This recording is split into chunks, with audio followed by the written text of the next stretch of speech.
Assalamualaikum warahmatullahi wabarakatuh. Selamat siang Bapak dan teman-teman sekalian. Di sini kami dari kelompok 7 akan mempresentasikan tentang peran strategis Undang-Undang Nomor 17 Tahun 2023 sebagai dasar hukum transformasi pelayanan kesehatan. Tapi sebelum itu izinkan kami untuk memperkenalkan diri terlebih dahulu. Perkenalkan, nama saya Nur Fadila dari Fakultas Kedokteran Gigi dengan NIM 12124124. Perkenalkan, nama saya Rafael Girar dari Fakultas Kedokteran Gigi dengan NIM 12124122. Perkenalkan, nama saya Kayla Valeria Gusti dari Fakultas Kedokteran Gigi dengan NIM akhir 021. Perkenalkan, nama saya Rani Ariani Pribadi dengan NIM akhir 023 dari Fakultas Kedokteran Gigi. Perkenalkan, nama saya Gita Wiyanur Safitri dari Fakultas Farmasi dengan NIM akhir 101. Perkenalkan, saya Najwa Syabira Ramadina dari Fakultas Vokasi dengan NIM akhir 095. Perkenalkan, nama saya Theodora Alfredan Mandoko dari Fakultas Farmasi dengan NIM akhir 025. Perkenalkan, nama saya Airul Badarianingsih dari Keperawatan NIM akhir 213. Perkenalkan, nama saya Muhammad Narendra Agung dari Fakultas Kedokteran dengan NIM akhir 287.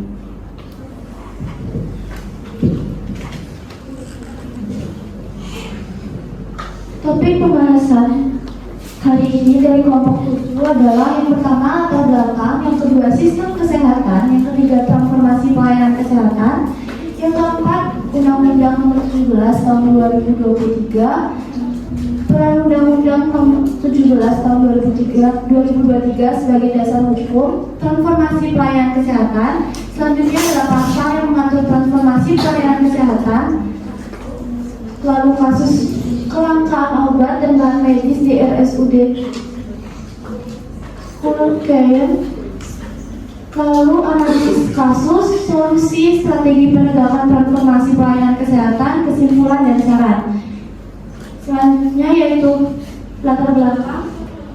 Sistem kesehatan Indonesia menghadapi tantangan kompleks seperti ketimpangan distribusi fasilitas antara desa dan kota, penolakan pasien, kurangnya transparansi, serta hambatan akses dan penerimaan layanan. Untuk mengatasi masalah ini, dibutuhkan transformasi pelayanan kesehatan yang didukung oleh regulasi adaptif terhadap perubahan. Lalu pemerintah menunjukkan komitmen dalam reformasi sistem kesehatan melalui pengesahan Undang-Undang Nomor 17 2023 tentang kesehatan yang mencakup pembaharuan dan harmonisasi kebijakan untuk memperbaiki layanan distribusi sumber daya, kesiapan menghadapi krisis, kemandirian farmasi, pembiayaan, dan pemanfaatan teknologi kesehatan. Undang-Undang Nomor 17 Tahun 2023 bertujuan menciptakan sistem kesehatan yang modern, inklusif, dan berkelanjutan dengan mereformasi sistem yang ada dan meningkatkan kualitas pelayanan kesehatan. Undang-undang ini menjadi landasan yang kuat untuk transformasi efektif dan memberikan pedoman bagi profesional kesehatan. Diharapkan implementasinya dapat menjadi katalisator untuk pelayanan kesehatan yang lebih adil, adaptif, dan ambisius.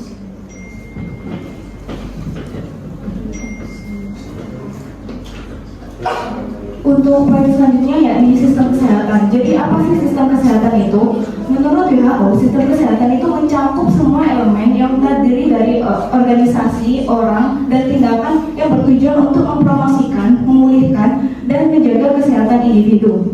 Nah, adapun komponen sistem kesehatan suatu negara itu terdiri dari 6 building blocks yang saling melengkapi satu sama lain. Nah, yang pertama itu ada pelaksanaan pelayanan kesehatan. Pelaksanaan pelayanan ini merupakan inti dari sistem kesehatan karena berfokus untuk menyediakan layanan kesehatan yang berkualitas bagi masyarakat. Kemudian yang kedua adalah produk medis, vaksin, dan teknologi kesehatan. Pengelolaan produk medis ini melibatkan pengadaan, distribusi, dan penggunaan alat medis, vaksin, serta teknologi kesehatan yang aman dan terjangkau. Kemudian yang ketiga ada tenaga medis. Nah, tenaga medis ini berperan sebagai pilar penting dalam sistem kesehatan yang terdiri dari dokter, perawat, dan profesi kesehatan lainnya seperti kita ini. Nah, dalam tenaga medis ini mereka harus memiliki kompetensi yang tinggi agar dapat memberikan pelayanan yang terbaik dan berkualitas bagi masyarakat nantinya. Kemudian sistem pembiayaan kesehatan. Sistem pembiayaan kesehatan yang baik harus selalu memperhatikan sumber dana yang berkelanjutan dan mekanisme pembiayaan dana yang adil. Kemudian selanjutnya sistem informasi kesehatan. Pengumpulan dan pengelolaan data kesehatan termasuk salah satu sistem krusial yang diperlukan untuk menjamin pengambilan keputusan yang berbasis bukti. Dan yang terakhir ada kepemimpinan dan pemerintahan. Kepemimpinan dan tata kelola pemerintahan ini memastikan sistem kesehatan berjalan sesuai dengan visi kesehatan nasional. Terus sistem kesehatan ini sangatlah penting karena apa? Karena berfungsi sebagai kerangka kerja yang mendorong terciptanya pelayanan kesehatan yang efektif, merata dan berkualitas bagi seluruh masyarakat. Ini sejalan dengan Undang-Undang 1945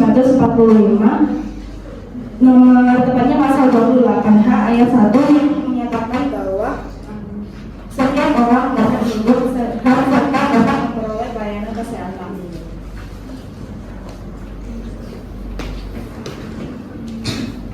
Transformasi pelayanan kesehatan ada 4. Nomor 1, transformasi pelayanan kesehatan merupakan upaya strategis yang dilaksanakan untuk mengubah sistem kesehatan menjadi lebih efisien dan efektif dalam memberikan layanan kepada masyarakat. Yang kedua ada transformasi layanan primer, layanan rujukan, sistem ketahanan kesehatan, sistem pembiayaan kesehatan, SDM kesehatan, dan teknologi kesehatan. Nomor 3 ada transformasi pelayanan kesehatan dilaksanakan dengan menempatkan pelayanan kesehatan sebagai prioritas utama dalam pembangunan nasional.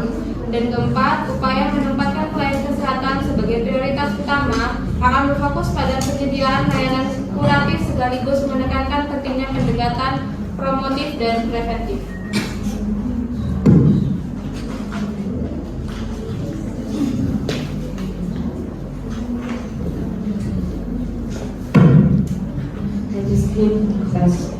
Di sini akan membahas undang-undang nomor 17 tahun 2023 yang dimana undang-undang merupakan peraturan perundangan yang disusun dan ditetapkan oleh Dewan Perwakilan Rakyat dengan persetujuan Presiden. Nah, sebelum adanya Undang-Undang Nomor 17 Tahun 2023, itu undang-undang yang mengatur segala sektor kesehatan di Indonesia itu diatur oleh Undang-Undang Nomor 36 Tahun 2009. Namun seiring perkembangan teknologi dan perubahan kebutuhan masyarakat, akhirnya undang-undang tersebut mengalami perubahan atau revisi sehingga terbentuklah Undang-Undang Nomor 17 Tahun 2023. Dan perubahan itu diterapkan dengan metode Omnibus Law yang bertujuan untuk memperkuat regulasi sebelumnya.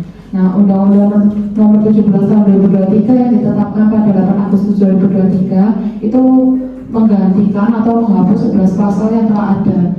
Dan undang-undang tersebut terdiri dari 20 bab dan 458 pasal yang mengatur pembentukan 107 peraturan turunan yang mencakup 2 peraturan presiden, 100 peraturan pemerintah, dan 5 peraturan Menteri Kesehatan. Nah, dengan adanya undang-undang ini itu masih ada beberapa aspek utama yang akan dan perlu diperbaiki berdasarkan Kementerian Kesehatan. Yang pertama yaitu mengalihkan fokus dari pengobatan ke pencegahan, lalu mempermudah akses layanan kesehatan, memperkuat sistem kesehatan untuk menghadapi bencana, meningkatkan efisiensi dan transparansi pembiayaan kesehatan, mengatasi kekurangan tenaga kesehatan, mendorong kemandirian industri kesehatan dalam negeri, memperkenalkan teknologi kesehatan yang lebih maju, menyederhanakan proses perizinan kesehatan, memberikan perlindungan khusus bagi tenaga kesehatan, dan mengintegrasikan sistem informasi kesehatan. Nah, undang-undang ini atau regulasi ini itu dibentuk untuk memodernisasi dan memperkuat sistem kesehatan yang ada dan dibentuk berdasarkan dasar-dasar atau prinsip-prinsip dasar kemanusiaan.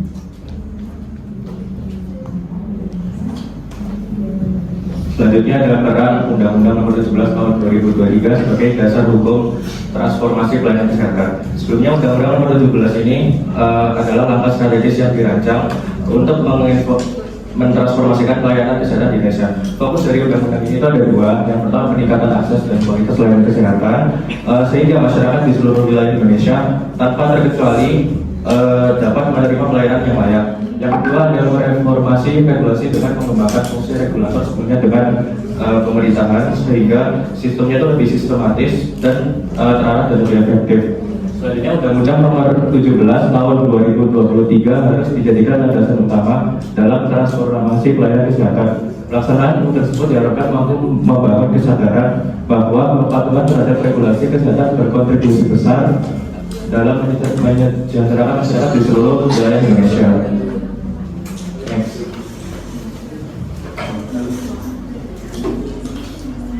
Nah, ini Undang-Undang Nomor 17 Tahun 2023 tentang kesehatan menegaskan transformasi pelayanan kesehatan melalui 6 pilar utama yang diatur dalam berbagai pasal. Pilar-pilar ini menjadi panduan strategis dalam pembangunan sistem kesehatan yang lebih kuat, merata, dan berkelanjutan.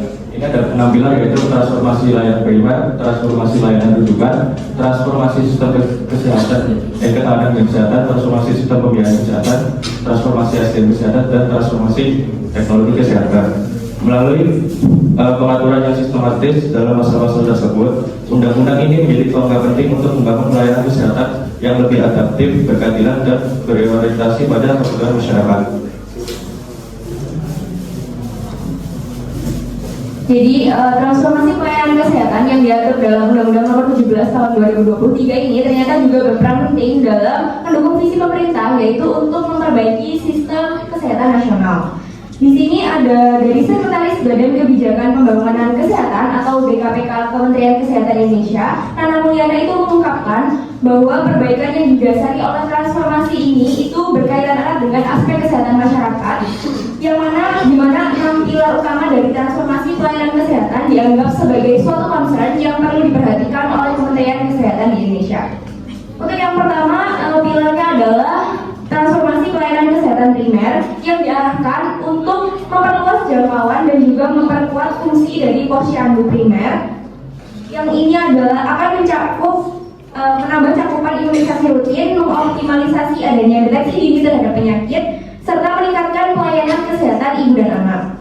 Yang kedua adalah transformasi pelayanan kesehatan rujukan. Di sini fokus utamanya adalah untuk meningkatkan kapasitas dari rumah sakit, khususnya untuk yang menangani penyakit kritis atau kronis seperti penyakit jantung, penyakit ginjal, diabetes, dan lain sebagainya. Upaya ini tuh dilakukan untuk bisa meningkatkan pelayanan kesehatan di tingkatan subspesialis dan juga tingkatan spesialis. Lalu yang ketiga, dalam hal ketahanan kesehatan, Kementerian Kesehatan memutuskan untuk fokus pada keterbatasan bahan baku. Sehingga langkah konkret yang harus dilakukan adalah dengan mengembangkan produk vaksin, obat-obatan, alat-alat kesehatan lainnya yang diproduksi dalam negeri supaya sekaligus bisa meningkatkan kemandirian dan juga ketahanan industri kesehatan nasional. Lalu yang keempat, pada pilar pembiayaan kesehatan, poin pentingnya itu terletak pada usaha untuk memperkuat implementasi jaminan kesehatan nasional atau JKN agar lebih inklusif, efisien, dan juga bisa menjadi cerminan dari sistem pembiayaan kesehatan utama di Indonesia. Dan yang kelima ada aspek sumber daya manusia atau SDM kesehatan. Perhatian itu diberikan pada pemerataan tenaga kesehatan di seluruh wilayah Indonesia. Jadi tenaga kesehatan itu akan dimeratakan di seluruh wilayah Indonesia, khususnya pada daerah-daerah terpencil seperti pedesaan, kelurahan, dan lain sebagainya. Dan yang terakhir di bidang teknologi dan informasi kesehatan, Kementerian Kesehatan itu saat ini sedang mengembangkan inisiatif Biomedical and Genome Science Initiative atau BGSI, yang mana hal ini akan dilakukan supaya bisa menciptakan inovasi di sektor kesehatan yang berbasis teknologi modern.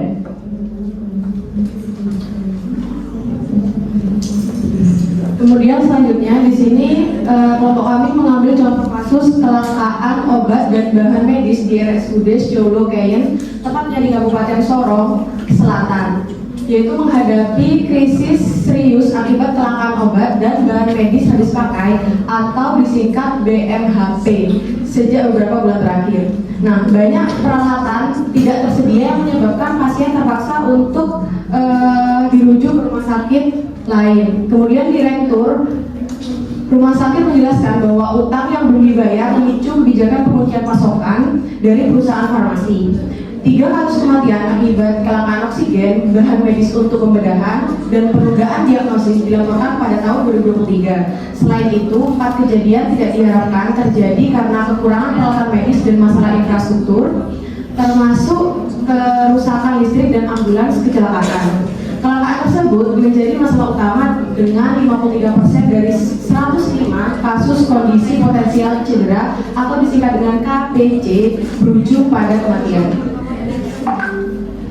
Kemudian yang selanjutnya analisis kasus tersebut, kasus kelangkaan obat dan bahan medis atau BMHP di RSUD Sejolokean mencerminkan tantangan yang besar dalam implementasi transformasi pelayanan kesehatan, khususnya terkait pilar sistem ketahanan kesehatan. Pilar ini dirancang untuk memastikan ketersediaan obat-obatan, alat kefarmasian, dan produk kesehatan lainnya secara berkelanjutan. Namun khusus ini menunjukkan bahwa tujuan tersebut masih jauh dari kata sempurna. Jadi hambatan distribusi dalam banyak upaya perbaikan pastinya akan memberikan dampak negatif terhadap kualitas pelayanan kesehatan masyarakat. Nah, transformasi pelayanan kesehatan yang seharusnya berfungsi untuk memperkuat pengembangan dan distribusi obat-obatan itu tidak terlaksana dan justru malah berbanding terbalik dengan fenomena yang terlihat di lapangan. Hambatan distribusi dan lamanya upaya perbaikan tersebut memberi dampak negatif dan kualitas pelayanan terhadap kesehatan masyarakat. Kasus ini tentunya secara tidak langsung telah mengungkapkan kelemahan mendasar dalam industri farmasi nasional yang bergantung pada pihak ketiga.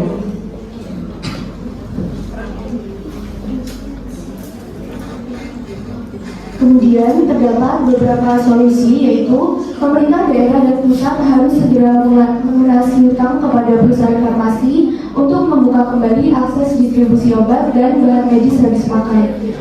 Kemudian, Kementerian Kesehatan juga mempunyai kewajiban untuk memastikan implementasi yang efektif dari pilar transformasi sistem penanganan kesehatan. Dan rumah sakit juga dapat meningkatkan efektivitas sistem manajemen logistiknya dengan memanfaatkan platform digital untuk pemantauan stok secara real time. Kemudian, strategi penegakan transformasi pelayanan kesehatan. Transformasi pelayanan kesehatan di Indonesia memerlukan strategi komprehensif, di mana untuk menjamin implementasinya berjalan secara optimal. Langkah awal yang dapat dilakukan yaitu memperkuat regulasi, monitoring, dan transparansi anggaran, di mana pemerintah harus menetapkan panduan teknis yang terstruktur dan jelas sesuai daerah masing-masing. Kemudian, kecanggihan teknologi era digital saat ini juga dapat digunakan untuk memantau kebijakan dan mengatasi masalah tenaga kesehatan serta logistik. Kemudian, masyarakat juga berperan penting untuk menyukseskan pelaksanaan transformasi ini melalui edukasi berkelanjutan dan pendekatan berbasis komunitas seperti telemedicine. Telemedicine di sini mempunyai telemedicine yang memperluas akses di daerah terpencil. Kolaborasi lintas sektor antara pemerintah, swasta, lembaga non-pemerintah, dan akademik sangat penting untuk mendukung pengembangan teknologi kesehatan dan distribusi logistik. Pendekatan inklusif ini akan menciptakan sistem kesehatan yang berkualitas dan bebas dari masalah berbagai.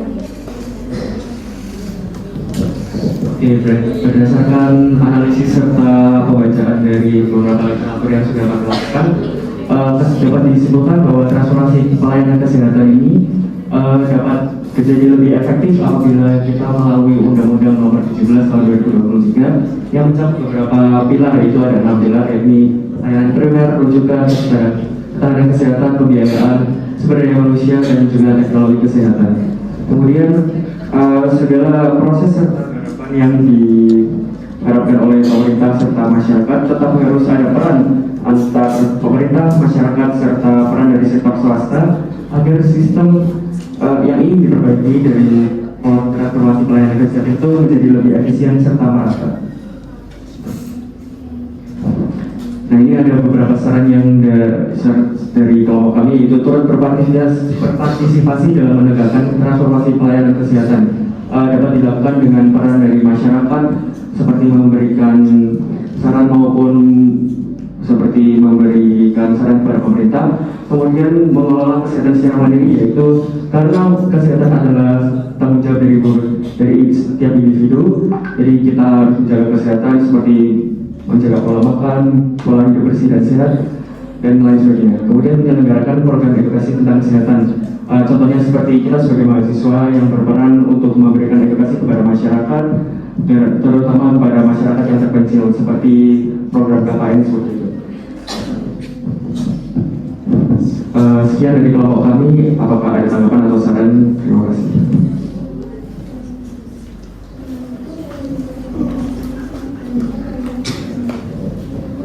Apakah dari teman-teman ada pertanyaan ataupun saran? Baik, sekian presentasi dari kelompok 7. Terima kasih. Wassalamualaikum warahmatullahi wabarakatuh.